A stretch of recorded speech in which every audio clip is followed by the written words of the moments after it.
le mouvement des villes en transition, c'est de ça dont on parle, c'est vraiment d'une vision positive, se construire ensemble en fait une vision du monde dans lequel on a envie de vivre et qui tienne compte des réalités du monde actuel. L'hypothèse, c'est que jusqu'en 2050, il va y avoir un taux de croissance en France de 1,8% par an.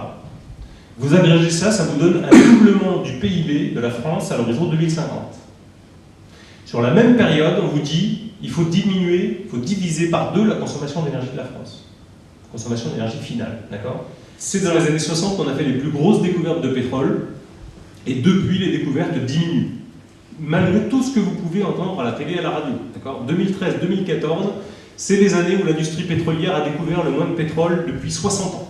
Le coût énergétique pour l'Europe en 2013, c'était de l'ordre de 500 milliards de dollars.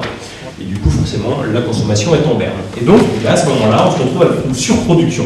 Et c'est ce qui... Demain, s'il faut réussir à se passer du pétrole, ça veut dire qu'il va falloir que chaque territoire, en fonction de son relief, en fonction de son tissu économique, industriel, en fonction du climat, en fonction de tout ça, va devoir trouver des solutions qui sont propres à ce territoire-là.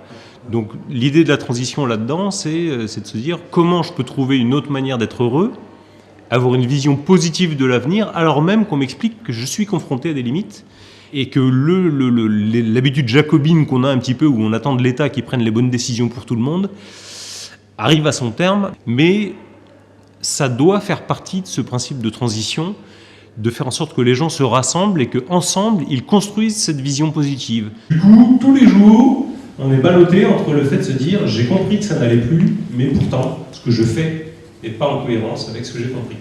Et du coup, ça, c'est particulièrement inconfortable.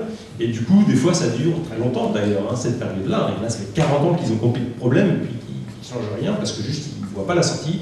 Donc voilà, c'est très désagréable, très long. Ça peut être très long en tout cas. Et c'est assez inévitable parce que justement, on a le sentiment que les enjeux sont énormes. Mais après, du coup, il y a l'étape suivante qui est de dire simplement, attendez, qui est-ce qui habite ce territoire? C'est nous. Qui est-ce qui consomme sur ce territoire? C'est nous. Qui est-ce qui produit sur ce territoire? C'est nous. Qui est-ce qui se déplace, etc. Donc, qui, à part nous, peut décider de changer les choses et peut vraiment essayer d'engager du changement? Alors ça, en général, c'est l'étape qui est beaucoup plus positive, surtout quand on sent qu'on a des gens autour qui sont potentiellement prêts à avoir le même genre de dynamique.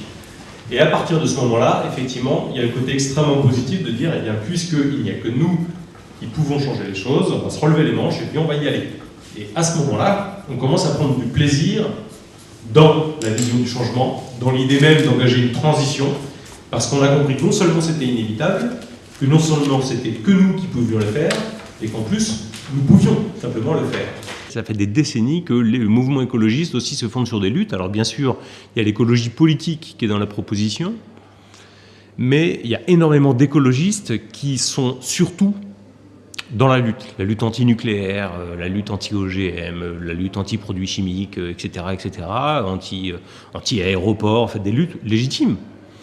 Mais lorsqu'on regarde la totalité des problématiques auxquelles le monde est confronté aujourd'hui, on a une équation qui est d'une complexité incroyable, complexité qui est à la hauteur finalement de la complexité de la nature. Et peut-être ce qui change avec cette idée de la transition, c'est de se dire, ok, il y a des projets contre lesquels il faut lutter, d'accord, mais il faut surtout que l'on définisse dans quelle société nous avons envie de vivre.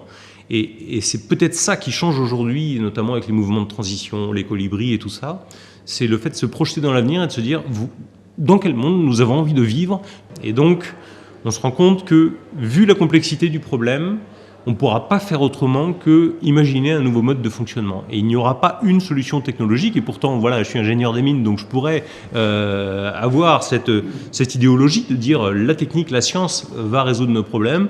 Mais aujourd'hui, si on regarde la totalité des problèmes, eh bien, on se rend compte que non, il n'y a pas une solution technique qui va pouvoir résoudre ça. Il va falloir vraiment repenser le modèle dans toute sa complexité. Et je pense que c'est ça qui est vraiment nouveau, c'est le fait de se réapproprier la politique, se réapproprier l'envie de concevoir le monde de demain. Et ça, c'est extrêmement positif, mais c'est souvent aussi plus difficile. Parce que c'est beaucoup plus facile, quelque part, de se cristalliser sur un problème et de lutter contre. Donc, si on avait un projet à proposer autre que celui de relancer la croissance, je suis prêt à parier que, bien sûr, la société pourrait suivre. Il y aurait forcément des gagnants et des perdants. Parce qu'aujourd'hui, il y a des gagnants du système dans lequel on est, mais ils ne sont pas majorité.